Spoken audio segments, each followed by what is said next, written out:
ఈసారైనా సరే మనం వేకప్ అవుదాం. దయచేసి ఈ వీడియోని మీకు వీలైనంత మందికి షేర్ చేయండి. మీరు కూడా మాట్లాడాలి. ఆ టైం వచ్చింది. ఎన్నాలని ఇలా చేతికి సంకలు వేసుకుని కూర్చుంటాం. చదువు అనే పేరుతో క్వశ్చన్ చేయటమే మానేసాం. ఈ రోజు ఎవరు బాధపడుతున్నారు? ఎక్కడో 2 దేశాలు యుద్ధాలు జరిగితే మనం ఇక్కడ బాధపడుతున్నాం. పెట్రోల్ దొరక లైన్లో క్యూలో ఉంటున్నాం.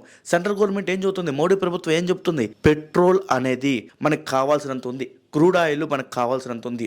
ఇంకా 60 రోజులు స్టాక్ ఉందని చెప్తుంది. ఇక్కడ ఏం జరుగుతుంది? నిన్నటి నుంచి చూస్తున్నాం కదా, వీడియోస్ వైరల్ అవుతున్నాయి. కావాలని సృష్టిస్తున్నారు కొరత. నిజం చెప్పండి, ఇంత కొరత ఉన్నా కానీ పెట్రోల్ రేట్ ఎందుకు పెరగలేదు?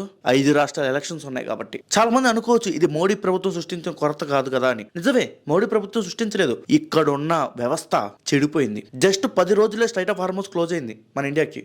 తర్వాత షిప్స్ వస్తున్నాయి. అయినా సరే కృత్రిమ కొరత సృష్టిస్తున్నారు ఇక్కడ ఉన్న డిస్ట్రిబ్యూటర్స్. దీన్ని గవర్నమెంట్ ఖచ్చితంగా క్లోజ్ గా మానిటర్ చేయాలి. ప్రతి పెట్రోల్ బంక్ లో పోలీసులు ఉండాలి. ఎమర్జెన్సీ కంట్రోల్ అంటే ఇక్కడ వ్యాపారస్తులు కాదు కంట్రోల్ చేయాల్సింది, గవర్నమెంట్. నిజంగా పెట్రోల్ లేకపోతే గవర్నమెంట్ బయటకు వచ్చి స్టేట్మెంట్ ఎందుకు ఇచ్చింది? ఈ సరైన క్వశ్చన్ చేద్దాం. ఇంకా మన వల్ల కాదు. టైట్ వచ్చిన ప్రతిసారి మధ్యతరగతులు బలవుతున్నాడు. ఒక పెట్రోల్ ఎంత ఇంపార్టెంటో తెలుసా మనందరికీ? మీరు క్వశ్చన్ చేయాలి. కనీసం బయటకు వచ్చి ధర్నాలు చేయకపోయినా సరే సోషల్ మీడియాలో క్వశ్చన్ చేయండి. అర్థమైందా?